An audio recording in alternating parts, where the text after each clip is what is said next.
जय माता दी, जय माँ दुर्गे, जय माता गौरी, जय माँ अम्बे गौरी। माँ दुर्गे के नवरात्रों के 9 दिन का पाठ। पहला दिन, शैलपुत्री। माँ दुर्गा का यह पहला रूप है। पर्वतराज हिमालय की पुत्री के रूप में उत्पन्न होने के कारण इनका नाम शैलपुत्री पड़ा। बैल पर स्थित माँ के दाएं हाथ में त्रिशूल तथा बाएं हाथ में कमल का पुष्प शोभायमान है। नव दुर्गाओं में पहली दुर्गा शैलपुत्री की महिमा व शक्ति आनंद है। नवरात्र पूजन के पहले दिन शैलपुत्री का ही पूजन आराधना किया जाता है। इस दिन को योगी जन मूलाधार चक्र में ध्यान केंद्रित करके योग साधना करते हुए नवरात्रि के पहले दिन शैलपुत्री का पूजन आराधना करने वाले साधक अपने लक्ष्य तक अवश्य ही पहुंचते हैं। पाठ प्रारंभ। नव दुर्गा प्रार्थना। जय जयकार करो माता की आओ शरण भवानी की, एक बार सब प्रेम से बोलो जय दुर्गे महारानी की। पहली देवी शैलपुत्री है कि बैल पर सवारी, अर्ध चंद्र माथे पर सोए, सुंदर रूप मनोहारी, लिए कमंडल फूल कमल और रुद्राक्षों की माला, हुई दूसरी ब्रह्मचारिणी, करे जगत में उजियाला, पूर्ण चंद्रमा सी शोभित है देवी चंद्र घंटा माता, इनके सुमरिन से निर्बल भी सबल शत्रु पर जय पाता। चौथी देवी कुष्मांडा है, इनकी लीला है न्यारी, अमृत भरा कलश है, कर में किए बाद की सवारी, कर में कमल सिंह पर आसन, सबको शुभ करने वाली मंगलमय सकंद माता है, जग के दुख हरने वाली मुनि कात्यायन की कन्या है, सबकी कात्यायनी माँ, दानवता की शत्रु और मानवता की सुखदायिनी माँ, सब कालरात्रि है और महाप्रलय ढाने वाली प्राणी मात्र का रक्षण करती, महाकाल को खाने वाली श्वेत बैल है जवान, जिनका तन पर श्वेतांबर माला। यह माँ गौरी देवी है, सबकी जगत माता, जगदम्बा माता, शंख चक्र और गदा पद कर में धारण करने वाली है। यदि सिद्धिदात्री देवी है, यदि सिद्धि देने वाली, जय कल्याण में नव दुर्गे, जय हो शक्तिदायिनी माँ, जयती जयती चंडी नव दुर्गे, जय गिरजा महारानी माँ। चंडी कवच विनियोग। इस श्री चंडी कवच के ऋषि ब्रह्मा, छंद, अनुष्टक, देवता, चामुंडा, बीज मात्र तत्व दिग्बंध देवता है। श्री जगदम्बा की प्राप्ति के लिए सप्तशती के पाठांग बोध जब में इसका विनियोग कहा गया है। कवचारम चंडिका देवी को नमस्कार कर मार्कंडेय मुनि प्रजापति ब्रह्मा जी से बोले कि हे पितामह, इस सृष्टि में अति गुप्त मनुष्य का सब प्रकाश से तथा आपके द्वारा अब तक किसी के भी सामने उजागर नहीं किया गया है। ऐसा कोई उपाय यदि आपके पास हो तो मुझे बताने की कृपा करें। मार्कंडेय मुनि के वचन सुनकर ब्रह्मा जी बोले कि हे मुनि, ऐसा उपाय तो केवल देवी का कवच ही है, जो अति गोपनीय पावनवाती सभी प्राणधारियों का भला करने वाला है। हे मुनि, मैं कवच कहता हूँ, आप एकाग्रता पूर्वक श्रवण करें। वे बोले कि हे देवी की 9 मूर्तियां हैं जो नव दुर्गा कहलाती हैं, उनके नाम अलग अलग है। पहली शैलपुत्री, यह पर्वतराज हिमालय की पुत्री पार्वती के नाम से भी जानी जाती है, यही सबकी स्वामिनी है। पार्वती की कथाएं पुराणों में वर्णित है। दूसरी ब्रह्मचारिणी है, इनके द्वारा ब्रह्मत्व की प्राप्ति होती थी। तीसरी चंद्रघंटा है, इनकी घंटा में प्रसन्नता पूर्वक चंद्रमा सुशोभित है। चौथी कुष्मांडा है, त्रिगुणमयी, यह संसार में इन्हीं के उदर में समाया हुआ है। पांचवी सकंद माता है, बाल मुनि संत कुमार की माता होने से इनका नाम सकंद माता है, क्योंकि सकंद कुमार का एक नाम सकंद भी है। छठी कात्यायनी है, देवताओं के कार्य को संपन्न करने के लिए ये महिषी कात्यायन के यहाँ आश्रम में प्रकट हुई थी। महिषी कात्यायनी ने अपनी पुत्री माना, तभी से इनकी प्रसिद्धि कात्यायनी के रूप में हुई। इसी तरह सातवीं कालरात्रि, काल का विनाश कर देने वाली होने के कारण कालरात्रि कहलाती है। आठवीं महागौरी, इनका वन पहले काला था, घोर तप करने से इन्होंने गोल्ड वन प्राप्त किया था, अतः माँ गौरी नाम से प्रसिद्ध हुई। नौवीं सिद्धिरात्रि है, ये मोक्षदायी होने से ही ये सिद्धिरात्रि नाम से प्रसिद्ध है। इस प्रकार देवी दुर्गा के 9 रूप है, उनके ये सभी नाम भगवान वेद ने रखे हैं। ब्रह्मा जी बोले कि हे मुने, जो अग्नि से पीड़ित है, वह युद्ध भूमि में शत्रुओं से बुरी तरह घिर चुका हो, भीषण संकट में फंसा हुआ हो, ऐसा व्यक्ति देवी दुर्गा की शरण ले तो उसका कुछ भी अमंगल नहीं होता। युद्ध काल में संकट उपस्थित होने पर ऐसा व्यक्ति विपदा से भी भली प्रकार मुक्त रहता है। उसे न किसी प्रकार का शोक दुख होता है और न ही किसी प्रकार का भय ही सताता है। जो कोई भी देवी का श्रद्धा भक्ति से सम्मान करता है, उसका निश्चय ही उत्थान होता है। हे देवी स्वामिनी देवी, जो कोई भी आपका सम्मान करता है, आप उसकी निश्चित रूप से रक्षा करती है। चामुंडा का वाहन प्रेत है, वराई का भैंसा, ऐन्द्री का ऐरावत हाथी, वैष्णवी का गुरु, माहेश्वरी का वृक्ष कुमारी का वाहन मयूर है। विष्णु प्रिय लक्ष्मी हाथों में कमल लिए हुए कमल के समान आसन पर विराजमान है। ईश्वरीय देवी श्वेत रूप धारण कर वृषभ बैल पर आरूढ़ है। ब्राह्मणी देवी ब्राह्मणी हंस पर सवर आभूषणों से आभूषित होकर हंस पर विराजमान है। इसी तरह सभी माताएं सब योग शक्तियों से परिपूर्ण है। इनके अतिरिक्त भी अनेक देवियां हैं जो नाना प्रकार के आभूषणों से आभूषित व नाना प्रकार के रत्नों से शोभायमान है। ये देवी अपने भक्तों की रक्षा के लिए ही रथारूढ़ व क्रोधपूर्ण मुद्राएं में दिखाई देती हैं। ये दैत्यों के विनाश, भक्तों को निर्भय करने व देवताओं के कल्याण के लिए ही शंख चक्र गदा शक्ति हल मुसल कोटक तोमर पशु पाश कुंद त्रिशूल श्रेष्ठ सारंग धनुषादि अस्त्र शस्त्र धारण करती है। कवच को प्रारंभ करने से पूर्ण देवी से इस प्रकार प्रार्थना करें। महारुद्र रूप वाली घोर पराक्रमी महान बल व हरण वाली हे देवी महा भयनाशनी है। आपको नमस्कार है हे देवी। आपको और देखना भी कठिन है। शत्रु के भय की वृद्धि करने वाली है जगदम्बिके आप मेरी रक्षा करे। पूर्व दिशा में इंद्र की शक्ति इंद्री मेरी रक्षा करे। अग्नि कोण में अग्नि की शक्ति दक्षिण कोण में बढ़ाई देवी नेत्र कोण में खड़क धारणी देवी मेरी रक्षा करे। पश्चिम दिशा में वारुणी व व्याप्त कोण में गुणा मृगा देवी मेरी सदा रक्षा करे। उत्तर दिशा में कुमारी ईशान कोण में शूलधारिणी मेरी रक्षा करे। इसी तरह शव वाहना चामुंडा देवी दसों दिशा विदिशा में मेरी रक्षा करे। जय आगे की ओर से विजया पीछे की ओर से और मेरी रक्षा करे। बाईं ओर से अजिता व दाईं ओर से अपराजिता मेरी रक्षा करे। शिखा की रक्षा उधनी करे। देवी मस्तक पर विराजमान मेरी रक्षा करे। एक ललाट की रक्षा माला धारणी करे। भों की रक्षा यशस्वी देवी करे। मध्य की रक्षा त्रिनेत्र नथुनों की रक्षा देवी यम घंटा करे। दोनों नेत्रों के मध्य भाग की रक्षा शांकिनी व कानों की रक्षा द्वारवासिनी करे। कालिका कपोलों की भगवती शांकरी कर्ण मूलों की रक्षा करे। नासिका व सुगंधा ऊपरी होठों की चर्चिका देवी रक्षा करे। निचले होठ की अमृत कला व जिया की रक्षा सरस्वती देवी करे। दांतों की रक्षा कौमारी व कंठ की रक्षा चंडिका देवी करे। गले की घंटी की रक्षा चंद घंटा धातु की रक्षा महामाया करे। कामाक्षी थोड़ी की स्वर्ण मंगला मेरी वाणी की रक्षा करे। ग्रीवा भाग की भद्रकाली व मेरुदंड की धनुद्रेशी देवी रक्षा करे। कंठ के बारी भाग की नीलगिरी व कंठनली में ए नल कुबरी देवी रक्षा करे। दोनों कंधों की कर अग्नि देवी दोनों भुजाओं की व्रजधारिणी देवी रक्षा करे। हाथों की दाहिनी देवी उंगलियों की अंबिका देवी रक्षा करे। आंखों की शूलेश्वरी उधर खुशी की कुलेश्वरी देवी रक्षा करे। स्तनों की माँ देवी मन की शोकनाशिनी देवी रक्षा करे। नाभि की कामिनी देवी भाग की गुदेश्वरी देवी रक्षा करे। शीशन की रक्षा पूतना व कामिका तथा गुदा की रक्षा महावाहिनी करे। कमर की भगवती घुटने की विंध्यवासिनी रक्षा करे। दोनों पिंडलियों की रक्षा कामना को पूर्ण करने वाली महाबला देवी करे। नारी सिंह की दोनों गुल्फों एरी के ऊपर की गांठें और तथा तीसरी देवी पैरों के पृष्ठ भाग की रक्षा करे। पैरों की उंगलियों की श्री देवी पैरों के तलवों की तालवासिनी देवी रक्षा करे। दारू के कारण भीषण दिखने वाली कराली देवी नखों की तथा उधम केशनी केशों की रक्षा करे। रोमकूप की रक्षा कौबेरी व तब्जा की रक्षा वागीश्वरी देवी करे। रक्त मांस वसा मज्जा मेद हड्डी की रक्षा पार्वती देवी करे। काल रात्रि आंतों की व मुक्तेश्वरी पित्त की रक्षा करे। पद्मावती देवी मूलाधारी केशु के में स्थित होकर रक्षा करे तथा चूड़ामणि देवी कफ में स्थित होकर रक्षा करे। ज्वालामुखी नख तेज की रक्षा करे तथा अभेदा देवी शक्ति के जोड़ों में स्थित होकर रक्षा करे। हे ब्राह्मणी आप मेरे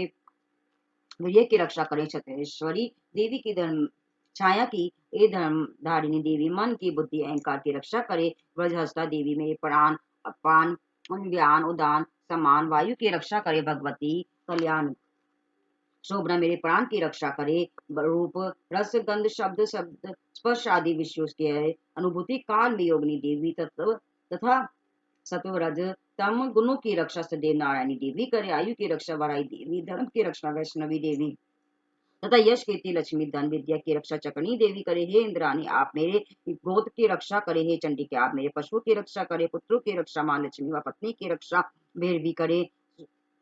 पता देवी मेरे पद की वासीम करी देवी मेरे मार्ग की रक्षा करे। राजसभा में महालक्ष्मी तथा रक्षा करे तथा सर्वत्र व्याप्त विद्या देवी सभी प्रकाश के भयों से मेरी रक्षा करे। जिस स्थान पर कवच में वर्णन नहीं है क्या गया है वह स्थान हे देवी आपके द्वारा रक्षित हो।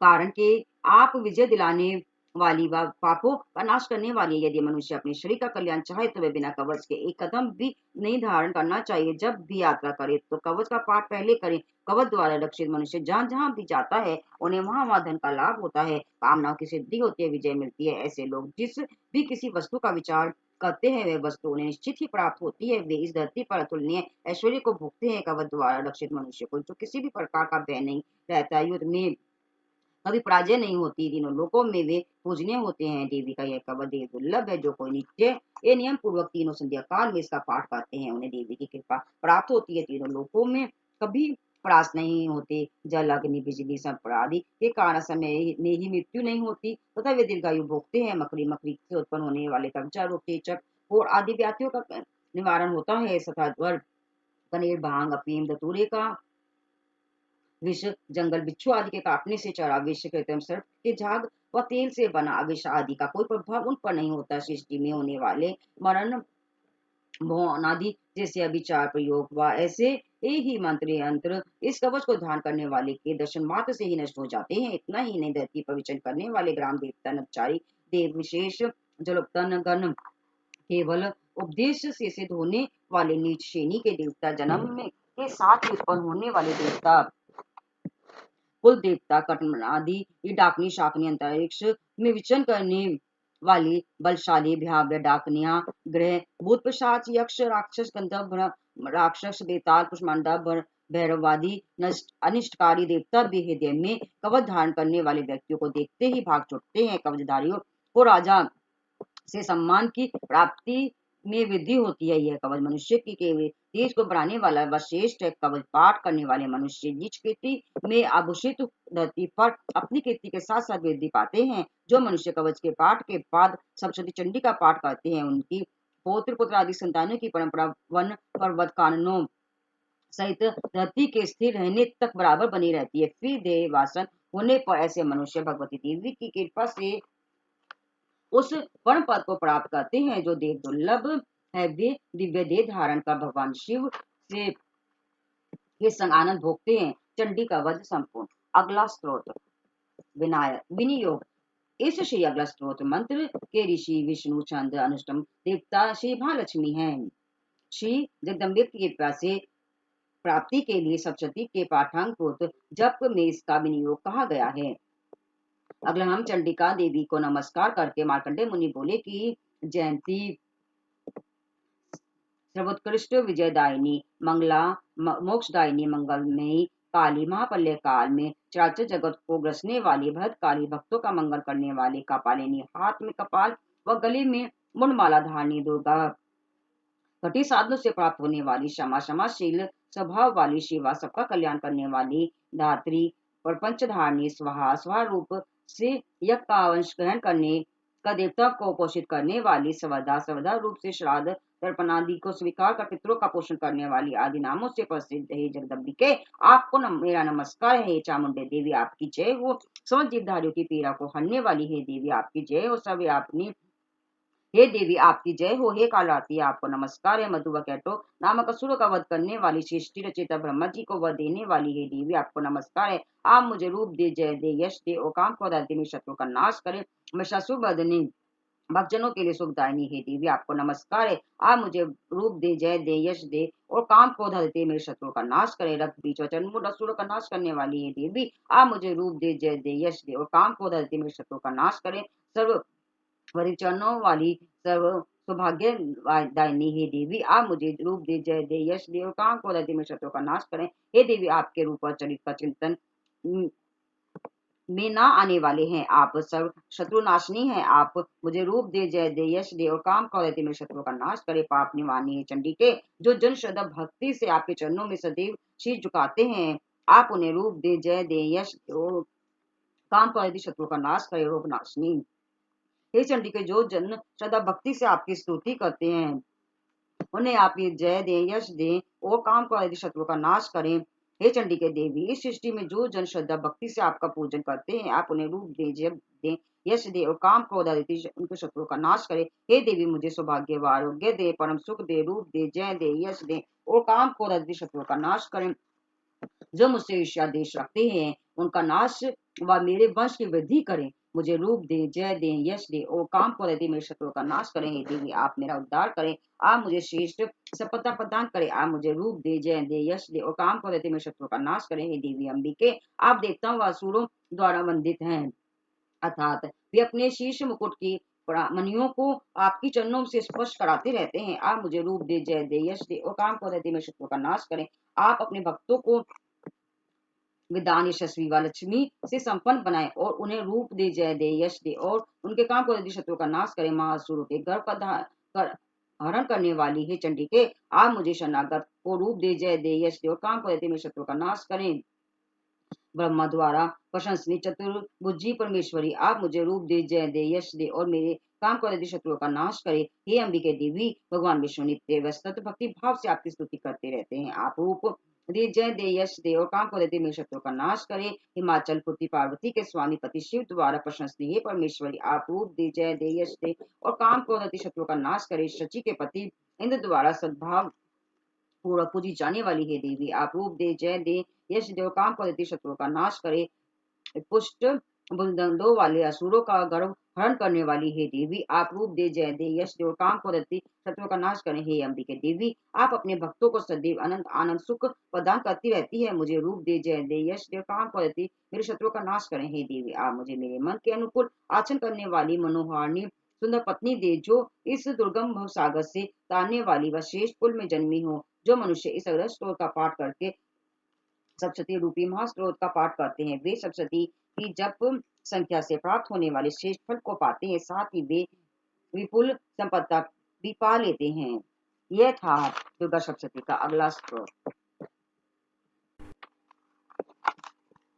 कीलक स्त्रोत विनय योगी श्री कीलक मंत्र के ऋषि शिव छंद अष्टम देवता श्री महासरस्वती हैं। श्री जगदम्बिका की कृपा से प्राप्ति के लिए सप्तशती के पाठांगभूत जप में इसका विनियोग कहा गया है। कीलक प्राणाम चंडिका देवी को नमस्कार करते हुए मुनि मार्कंडेय बोले कि उन भगवान शिव को नमस्कार है जिनका शरीर पावन ज्ञान नेत्र तीनों वेद हैं तथा जो कल्याण करने वाले व शीश पर अर्धचंद्र का मुकुट धारण किया करते हैं। उस सप्तशती स्त्रोत को पूर्ण रूपेण जान लेना चाहिए जो मंत्र के कीलक को दूर करने वाला है। यद्यपि सप्तशती स्त्रोत का पाठ करने वालों का कल्याण होता है, लेकिन जो सप्तशती पाठ के अतिरिक्त अन्य मंत्रों का भी सतत जप करते रहते हैं उनका भी अवश्य ही कल्याण होता है। ऐसे व्यक्तियों के उच्चारण आदि कर्म सिद्ध होने के अतिरिक्त उनको सभी दुर्लभ वस्तुएं भी प्राप्त होती हैं। यदि अन्य मंत्रों का रूप का जप न करके माँ सप्तशती स्त्रोत का पाठ से ही देवी की स्तुति की जाए तब भी परम ब्रह्म स्वरूपिणी देवी की सिद्धि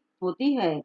ऐसे व्यक्तियों को कार्य सिद्धि के निमित्त मंत्रोषादि व किसी भी अन्य साधन की आवश्यकता नहीं होती। लोगों के मन में भ्रम था कि सप्तशती का पाठ करने या मंत्र जप करने का जब समान प्रभाव होता है तो इन दोनों में श्रेष्ठ कौन है। सप्तशती पाठ या मंत्र जप लोगों के इसी भ्रम को दूर करने के लिए भगवान शिव ने उनके निकट गए ज्ञान सुजनों को समझाते हुए कहा कि सप्तशती नामक यह स्त्रोत ही श्रेष्ठ कल्याणकारी है। इसके पश्चात उन्होंने इस स्त्रोत को गुप्त कर दिया। सप्तशती का पाठ करने से अक्षय पुण्य की प्राप्ति होती है, लेकिन सप्तशती पाठ व अन्य मंत्र जप की अपेक्षा श्रेष्ठ है। इसी से अर्थात जानना चाहिए अन्य मंत्र जप करने वाले लोग यदि सप्तशती का अनुष्ठान करें तो उनका निश्चय ही कल्याण होता है। इसमें किसी भी प्रकार का संशय नहीं करना चाहिए। जो साधक जन कृष्ण पक्ष की चतुर्थी या अमावस्या तिथि को एकाग्रता पूर्वक अपने सर्वस्व देवी के चरणों में अर्पण कर उसे प्रसाद मानकर ग्रहण करते हैं उन पर देवी की कृपा दृष्टि रहती है। ऐसा न करने वाले देवी की कृपा की दृष्टि का लाभ प्राप्त नहीं कर पाते। विशेष चतुर्दशी या अमावस्या तिथि को अपना सर्वस्व देवी को समर्पण का नैवेद्य रूप में ग्रहण करना दान पति ग्रहण कहलाता है। यह सप्तशती के उत्कीलन या शपोद्वार की विशेष विधि है। दान पति ग्रहण करण कहलाता है। यह सप्तशती के उत्कीलन का शपोद्वार की विशेष विधि है। इस प्रकार भगवान शिव ने सप्तशती स्त्रोत को कीलित क्या हुआ है, लेकिन जो साधक जन वर्णित विधि से उत्कीलन करके सप्तशती स्त्रोत का नित्य उच्चारण पूर्वक पाठ करते हैं वे देवी के पार्षद बनते हैं, वही गंधर्व बनते हैं। ऐसे लोगों को संसार में किसी भी प्रकार का भय नहीं व्यापता, भले ही वे कहीं भी विचरण करें उनकी कभी अकाल मृत्यु नहीं होती, मरणोपरांत उन्हें मोक्ष की प्राप्ति होती है। इसीलिए सप्तशती का पाठ उत्कीलन करके नित्य करना चाहिए। जो ऐसा नहीं करते वे विनाश को प्राप्त होते हैं। अतः कीलक उत्कीलन का ज्ञान प्राप्त कर लेने से स्रोत पाठ में दुष्टता आ जाती है। यही कारण है कि विद्वान लोग ऐसे स्रोत का पाठ कीलक दोष दूर करके ही करते हैं। स्त्रियों में जो सौभाग्य दिखलाई पड़ता है वे देवी की कृपा का ही प्रतिफल है। इसीलिए इस कल्याणकारिणी सप्तशती स्त्रोत का नित्य ही पाठ करना चाहिए। इस सप्तशती स्त्रोत का मंद स्वर में पाठ करने से फल की प्राप्ति अल्प होती है, जबकि उच्च स्वर में पाठ करने से पूर्ण फल की प्राप्ति होती है। अतः सप्तशती पाठ उच्च स्वर में ही करना चाहिए। जिन देवी की कृपा से ऐश्वर्य, सौभाग्य, स्वास्थ्य, संपत्ता की प्राप्ति व शत्रु का विनाश होता है तथा मोक्ष की प्राप्ति होती है, उन कल्याणकारिणी देवी की स्तुति मनुष्य को अवश्य ही करनी चाहिए। विशेषतः यह उत्कीलन के बिना सप्तशती पाठ करने से विनाश होने की बात कही गई है, लेकिन इसका आश्चर्य यह नहीं है कि साधक जन कीलन तथा और उत्कीलन का ज्ञान प्राप्त कर सके कि कीलक क्या है और उत्कीलन क्या है। अन्यथा तो किसी भी देवी या देवता के संबंध जाप से कल्याण ही होता है। विद्वान विशेष कीलक के बाद व सप्तशती पाठ के प्रारंभ में रक्ति सूक्त व अंत में देवी सूक्त का पाठ करने का विधान है। मारिच कलब में कहा गया है कि रक्ति सूक्त के पश्चात विनियोग, न्यास, निर्वाण मंत्र जप कर सप्तशती पाठ करना चाहिए। पाठ के पश्चात पुनः निर्वाण मंत्र जप कर देवी सूतक व तीनों रहस्यों का पाठ करना चाहिए। कुछ विद्वानों के मत से निर्वाण मंत्र जप के पश्चात रक्ति सूतक का पाठ तथा पाठ के अंत देवी सूक्त के पश्चात निर्वाण मंत्र का जप करना चाहिए, लेकिन यह मत उचित पतित नहीं होता। चिदंबर संहिता के में कहा गया है कि दुर्गा सप्तशती पाठ निर्वाण मंत्र के स्फुटन से किया जाना चाहिए। डामर मंत्र ग्रंथ में कहा गया है कि दुर्गा सप्तशती का पाठ निर्वाण मंत्र के सौ स्फुटन से किया जाना चाहिए, लेकिन सप्तशती पाठ के प्रारंभ व अंत में रति सूक्त व देवी सूक्त पाठ का पाठ उससे पूर्व व पश्चात निर्वाण जब किया जाए तो स्फुटन कहा जाता है, कारण कि जिसके द्वारा स्फुटन हो उसके मध्य में कोई भी अन्य मंत्र नहीं होना चाहिए। यदि मध्य में रति सूक्त व देवी सूक्त रहेंगे तो ऐसा पाठ उन्हीं के द्वारा स्फुटित कहलाएगा। ऐसी स्थिति में डामर मंत्र का मत कहाँ टिक पाएगा। इसीलिए पहले रति सूक्त फिर निर्वाण मंत्र जप तत्पश्चात न्याय पूर्वक सप्तशती पाठ, निर्वाण जाप, फिर देवी सूक्त व तीनों रहस्यों का पाठ करना चाहिए। रक्ति सूक्त वैदिक व तांत्रिक दो प्रकार के होते हैं। वैदिक रक्ति सूक्त ऋग्वेद की 8 ऋचाएं हैं तथा तांत्रिक रक्ति सूक्त दुर्गा सप्तशती के पहले अध्याय में है। ये यहाँ दोनों ही दिए गए हैं। रात्रि देवता के प्रतिपादक का मुख्य सूक्त रात्रि सूक्त है। रात्रि देवी के दो रूप हैं, जीव रात्रि और ईश्वर रात्रि। जीव रात्रि वह रात्रि जिसमें संसार के सामान्य जीवों का दैनिक व्यवहार लुप्त रहता है। ईश्वर रात्रि वह रात्रि है जिसमें ईश्वर के जगत रूप का व्यवहार लुप्त रहता है। इसी ईश्वर रात्रि को काल रात्रि अथवा महापल काल रात्रि भी कहा जाता है। महापल रात्रि में ईश्वर व माया ही शेष रहते हैं। माया को ही अव्यक्त प्रकृति कहा जाता है, जिसकी अधिष्ठात्री देवी भुवनेश्वरी है। रात्रि सूक्त द्वारा भुवनेश्वरी देवी को ही स्तुति की जाती है। ये था कीलक स्तोत्र।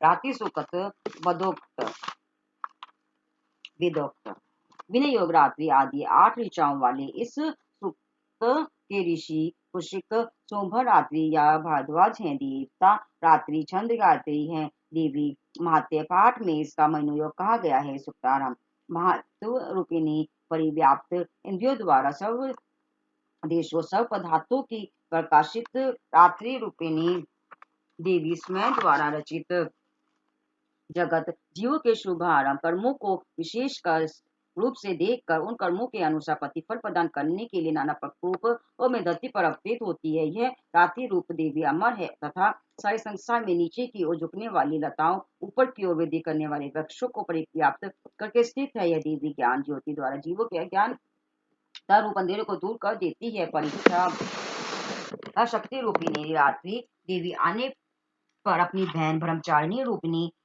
उषा को उजागर करती है, जिससे अज्ञात रूप अहंकार अपने आप ही दूर हो जाता है। वही रात्रि रूप देवी अब मुझ पर प्रसन्न हो जाए, जिनके आगमन पर हम संसारिक जीव अपने घरों में सुखपूर्वक उसी प्रकार शयन करते हैं जिस प्रकार रात्रि काल में पक्षी वृक्षों पर बनाए गए अपने घोंसलों में सुखपूर्वक शयन करते हैं। करुणा की मूर्ति उन रात्रि देवी की गोद में इस समस्त ग्रामीण मनुष्य, पद चालक, गाय, अश्वादी पशु, पंखों से उड़ने वाले पक्षी, पतंग आदि किसी भी उद्देश्य से यात्रा करने वाले पथिक तथा ध्वज आदि भी सुखपूर्वक शयन करते हैं। ये रात्रि सर्वोपचित शक्ति आप कृपा पूर्वक वासना रूप वृत्ति व पाप रूप वर्ग को हमसे दूर भगाए, कामादि को भी हमसे दूर करके हमें मोक्ष प्रदान कर हमारा कल्याण करे। हे उषा, हे रात्रि देवी, हे सर्वव्यापी अज्ञान रूप काला अंधेरा मेरे समीप आ गया है, आप इसे ऋण समाप्त करने की तरह दूर भगाएं। हे रात्रि देवी, आप दुग्धवती गो जैसी है, मैं आपके समक्ष स्तुति आदि कर आपकी अनुकूलता प्राप्त करता हूँ। महा आकाश रूप परमात्मा की पुत्री है रात्रि देवी, आपकी अनुकंपा से मैंने काम आदि रिपुओं पर विजय पा ली है। स्रोत की तरह आप मेरे इस भविष्य को स्वीकार करें। रक्ति सूत्र तंत्रोक्त। संसार की स्वामी, जगत धारणी, जगत पालिनी, संहारणी व तेज रूप भगवान विष्णु की अनुपम शक्ति निद्रा देवी की स्तुति करते हुए इस सृष्टि रचयिता ब्रह्मा जी बोले कि हे देवी, आप ही स्वा अग्नि की पत्नी, आप ही स्वा देव पितरों की अभी आप ही विष्टाकार देवता के उद्देश्य से क्या गया यज्ञ है। स्वर भी आप ही हैं के रूप है, आप ही जीवन पदायनी सुधामृत अक्षय पर्णव ओम में आकार उकार मकार मात्रा के रूप में आप ही विराजमान है। इन मात्राओं के अतिरिक्त बिंदु रूपिणी नित्य अच मात्रा जिसका विशेष कर उच्चारण करना संभव नहीं है, वह मात्रा भी आप ही है। हे देवी, आप ही संध्या सावित्री परम जननी, हे देवी आप ही संसार को धारण करती है। संसार की संरचना भी आपके द्वारा ही होती है और आप ही संसार का पालन करने वाली है। कल्पात में सब कुछ को ग्रास कर बनाने वाली भी आप ही है। ये जगत में देवी, संसार के सृजन काल में आप सृष्टि स्वरूपा, पालन करते समय आप स्थिति स्वरूपा व महापल्य काल में आप संहार स्वरूपा चलाती है। ये देवी, आप ही माँ विद्या, माँ माया, माँ मेधा, माँ स्मृति, माँ मोह रूपा, माँ देवी, माँ महाश्री है। सत्व रजत आदि त्रिगुणों उत्पन्न करने वाली सबकी प्रकृति भी आप ही हैं। आप ही भीषण काल रात्रि, माँ रात्रि व माँ मोहरात्रि है। आप ही श्री ईश्वरी ही व ज्ञान स्वरूपिणी बुद्धि है। हे देवी, आप ही लज्जा पुष्टि सृष्टि शांति व क्षमा है। आप खड़ग धारण करने वाली, शूल धारण करने वाली घोर रूपा है, तो आप शंख चक्र गदा धनुष भी धारण करती है। बाण भूषुंडी व अपतित्व आपके अस्त्र हैं। ओ सोमवार हैं। हे देवी, आप परमेश्वरी हैं। सत्यासत्य जो कुछ भी है उन सबकी शक्ति आप ही हैं। ऐसी स्थिति में भला क्या आपकी स्तुति करना संभव है? और फिर सृष्टिकर्ता, पालन करता, संहार करता भगवान को भी जब आपने निद्रा के वशीभूत कर दिया है, तब आपकी स्तुति करने में भला कौन सक्षम हो सकता है? मुझे ब्रह्मा को, शिव को, विष्णु को देह धारण कराने वाली भी आप ही हैं। इसीलिए ऐसा कौन सक्षम है जो आपकी स्तुति कर सके? हे देवी, आपके उदार उपभाग प्रशंसनीय है। आप महासुर मधुरा के टव को मोहग्रस्त कर दे तथा जगतपति भगवान विष्णु को तत्काल जगा दे और इनमें वह बुद्धि जागृत कर दे जिससे ये इन असुरों को का शीघ्र ही वध कर डाले। ये श्री देव शीर्ष वेद चार है, अर्थात ऋग्वेद, यजुर्वेद, सामवेद और अर्थवेद। वेद श्रृंखला में अर्थवेद चौथा वेद है। इसी चौथे वेद में देवी की महिमा का विशेष रूप से वर्णन किया गया है। इस श्री देव अष्टशीर्ष का पाठ करने से देवी की कृपा शीघ्र ही होती है। इसीलिए सप्तशती पाठ से पूर्व श्री देवाशीष का पाठ करने से साधकों को विशेष लाभ मिलता है। इसमें किसी भी प्रकार का संशय नहीं करना चाहिए। शेष अथर्ववेद के शीर्ष भाग है। इनकी प्रमुख संख्या 5 बताई गई है। पांचों अवशेषों में देव शीर्ष शेष कहा गया है, क्योंकि इस एक अर्थविशेष का पाठ करने मात्र से शेष अन्य अवशेषों के फल की प्राप्ति हो जाती है। अर्थ अवशिष्ट में मृत्यु निवारण की भी अद्भुत क्षमता है। सभी देवता देवी के निकट जाकर विनम्रता पूर्वक पूछने लगे कि हे माँ देवी, आप कौन है? देवताओं के ऐसा पूछने पर देवी बोली कि मैं बड़ा स्वरूपा हूँ। प्रकृति व पुरुष से मुक्त युक्त इस सत्य संसार की उत्पत्ति मुझसे ही हुई है। मैं ही आनंद हूँ, आनंद स्वरूपा हूँ। विज्ञान ज्ञान अविज्ञान अज्ञान भी मैं ही हूँ। यह दृश्यमान जगत में ही हूँ। वेद वेद विद्या विद्याज योनिक अंजा अयोनिक, नीचे ऊपर अगल बगल आदि भी मैं ही हूँ। मैं ही रुद्र व वसुओं के रूप में संचरण क्या करती हूँ। आदित्य व विश्व वे देव भी मेरे ही रूप हैं। मित्रा, वरुण, इंद्र, आग्नेय, अश्विनी कुमारों का भरण पोषण भी मैं ही करती हूँ। सोम, त्रिष्टा, पुषा, भाग्नि को मैं ही धारण करती हूँ। त्रिभुवन को पैरों तले नाप लेने वाले विष्णु, ब्रह्मदेव, प्रजापति को धारण करने वाली भी मैं ही हूँ। देवताओं तक श्रेष्ठ हवि सामग्री पहुंचाने वाली, सोम रस के दो कर्ता यजमान के निमित्त हवि द्रव्यों को मैं ही वहन करती हूँ। चराचर जगत की स्वामी, साधकों को धनदायिनी, भरण रूपा, यजन योग, ये देवताओं के प्रमुख मैं ही हूँ। आत्म रूप पर आकाशवादी का सज्जन भी मैं ही करती हूँ। आत्मा को धारण करने वाली बुद्धि ही मेरा स्थान है। जो लोग इस तरह का ज्ञान रखते हैं वे देवी संपदा को प्राप्त करते हैं। देवी के ऐसा कहने पर देवता देवी की स्तुति करते हुए कहने लगे कि हे देवी, आपको नमस्कार है। बड़े बड़ों को भी अनेक कर्तव्यों के प्रति प्रेरित करने वाली कल्याणकारिणी देवी को सदा नमस्कार है। त्रिगुणों में रहकर भी तटस्थ रहने वाली मंगला स्वरूपा देवी को नमस्कार है। ऐसी देवी को हम नियम पूर्वक नमस्कार करते हैं। अग्नि जैसी वर्णमाला ज्ञान ज्योति से प्रदीप्त तजो में कर्म फल की आकांक्षा से सेवनीय देवी दुर्गा की हम शरण ग्रहण करते हैं। यह सुरा नाशनी देवी, आपको नमस्कार है। प्राण देवता ने जिस बेखरी वाणी को उत्पन्न किया और जिस चराचर जगत के सभी वाणी बोलते हैं, वे कामधेनु के समान आनंद देने वाली, अन्न बल प्रदान करने वाली वाणी रूपी देवी श्रेष्ठ स्तुति से प्रसन्न होकर हमारे निकट आए। काल की भी नाशक वीर स्तुत वैष्णवी शिवा सरस्वती देव माता अदिति व सती, पापों को नष्ट करने वाली कल्याणकारिणी देवी को हम नमस्कार करते हैं। देवता बोले कि हम महालक्ष्मी को जानते हैं तथा उन सब शक्तिमयी का ध्यान करते हैं। वही देवी हमें ध्यान के उन्मुख करे। हे तक्ष, आपकी कन्या अदिति देव माता प्रस्तुता हुई तो उससे कल्याणकारी अमर देव उत्पन्न हुए। काम का योनि ए कमला ई व्रजपानी इंद्र लाग हुआ ही वर्ण मातृ शिवा वायु का अभ्र इंद्र ला पुनः हुआ ईसा काला वर्ण और माया ही, यह सब में आत्म रूप से व्याप्त जगत जननी की मूल विद्या है और वह जगत जननी ही ब्रह्म रूपिणी है। विशेष इस श्लोक में महारात्रि त्रिपुर सुंदरी विद्या का मंत्र वर्णित है, जो मंत्र शिरोमणि है। यह इस प्रकार है, ओम ह्रीं क्लीं चामुंडाय विच्चाय नमः। ये सकल है। इसमें तीनों देवीय शक्ति लक्ष्मी शिवा सरस्वती की आराधना है। पंचदशी आदि मंत्र शास्त्र में इसे श्री विद्या का नाम दिया गया है। यह देवी परमात्मा की शक्ति संसार को मोह लेने वाली, पाश अंकुश धनुष व बाण धारण करने वाली है। यह श्री महाविद्या है। जो लोग ऐसा समझते हैं, जानते हैं, उनके सांसारिक सुख दुख दूर हो जाते हैं। देवता बोले कि हे भगवती, हे देवी, आपको नमस्कार है। हे माता, आप प्रकाश से हमारी रक्षा करें। मंत्र दृष्टा ऋषियों का कहना है कि अष्टवसु एकादश रुद्र द्वादश आदित्य सोमपाई व असोमपाई विश्व देव यात्रुद्धान असुर राक्षस पिशाच यक्ष सिद्ध सतरजतम ब्रह्मा विष्णु रुद्र प्रजापति इंद्र मनु ग्रह नक्षत्र तारे कला कष्टाती कलादि जितने भी रूप हैं, वह देवी के ही हैं। ऐसी पापनाशनी भोग मोक्षदायिनी आनंदा विजया स्वामिनी निर्दोष आश्रय योग कल्याणकारिणी मंगल रूपिणी देवी को हम सदा नमस्कार करते हैं। व्यत अर्थात आकाश, इकार युक्त वितिहोत अर्थात अग्नि, अर्धचंद्र से शोभित देवी का बीज है, जो सभी मनोरथ की पूर्ति करने वाला है।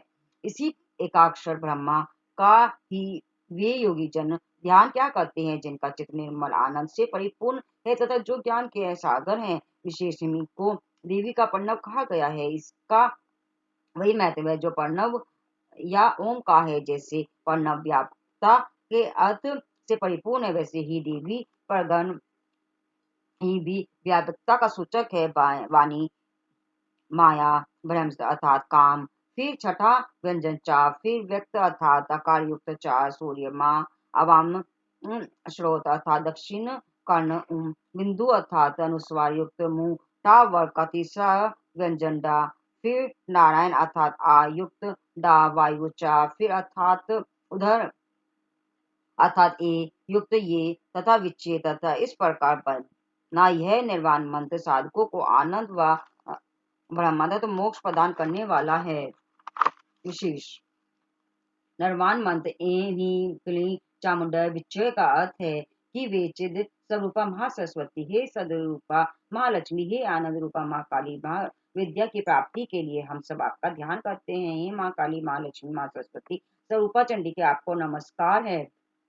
अज्ञान रूपी रस्सी की सदरगांठ को खोलकर आप हमें मुक्ति प्रदान करें। हृदय कमल के मध्य वास करने वाली प्रातःकालीन सूर्य के समान रक्त वनी आभा वाली पाश कुशाम्बिनी, मनोहर रूप वाले हाथों में वरद व अभय मुद्रा दान करने वाली त्रिनेत्रा लाल वस्त्र धारणी कामधेनु की भांति सर्वजनों के मनोरथ को पूर्ण करने वाली देवी का मैं भजन स्मरण करता हूँ। महाभय नाशनी, महान संकट का अष्ट को दूर करने वाली असीम करुणा की भांति साक्षात मूर्ति, हे माँ देवी, मैं आपको नमस्कार करता हूँ। ब्रह्मादि भी जिनके स्वरूप को नहीं जानते, इसीलिए वे अज्ञ है, जिनका अंत नहीं होने के कारण अनंता है, लक्ष्य दृष्टिगोचर न होने के कारण अलक्ष्य है, जन्मादि से जो परे है, इसीलिए अज्ञा है, सर्वत अकेली होने के कारण एका है, अकेली ही विषय रूप में शोभित होने से नेका है, मंत्रों के मूल अक्षर के रूप में रहने वाले, शब्दों के अर्थ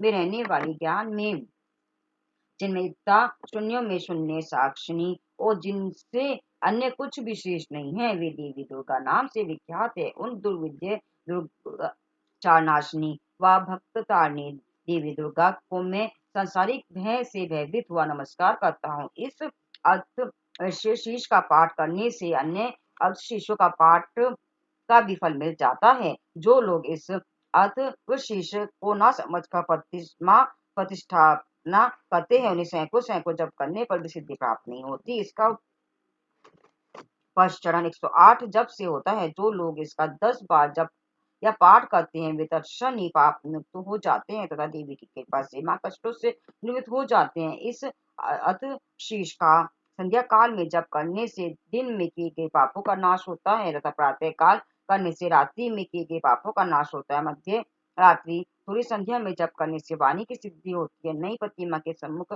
जप करने से देवताओं का सानिध्य प्राप्त होता है। प्राण प्रतिष्ठा काल में जप करने से प्राणों की प्रतिष्ठा होती है। मंगलकारी अश्वनी नक्षत्र काल अमृत सिद्धि योग होता है। इसमें देवी के निकट जप करने से मां मृत्यु का भय नहीं होता। जो जन इस प्रकार से जानते हैं, समझते हैं, उन्हें मृत्यु काल की पीड़ा नहीं भोगनी पड़ती। इस तरह से यह अज्ञान का नाश करने वाली ब्रह्म विद्या है। जय माता दी, जय माँ दुर्गा। यह था दुर्गा सप्तशती के स्तोत्र। पहला हमारा चंडी का वाद्य था, दूसरा हमारा अगला स्त्रोत्र कीलक स्त्रोत्र, रक्ति सूतक, रात्रि सुकत।